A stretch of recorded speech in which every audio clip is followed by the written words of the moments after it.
Fried siopaw sa Quiapo. Halagang 10 piso lang. Tara, puntahan natin to. Dito yan sa Quiapo Church, ay Quiapo Avenida. Mga ko-black, sa halagang 10 pesos. Matitikman na natin tong fried siopaw sa 10 piso lang. Asado na yan. Pork asado, mga ko-black dito. Marami nagtitrending at tinikman natin tong fried siopaw ni nanay sa halagang 10 piso. Tara, bili tayo at tikman natin to. Dito lang sa gilid yan ng Andox, mga ko-black. Tara, kain tayo na ito.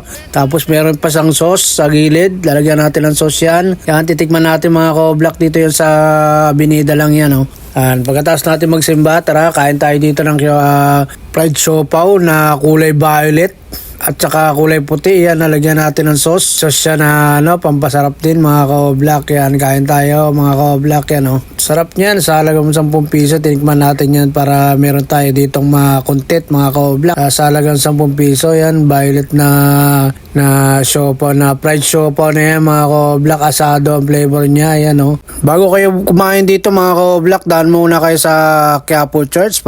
Bago ba muna kayo at blessing, itanggapin nyo muna. At bago kayo kumain dito ng mga pagkain dito na trending, mga ko-black, bago yan, ito na nga yung siopaw na violet sa halagang 10 piso lang. Dito lang sa gilid ng Andox, mga ko-black. Yan, salamat sa panonood nyo. Bye bye.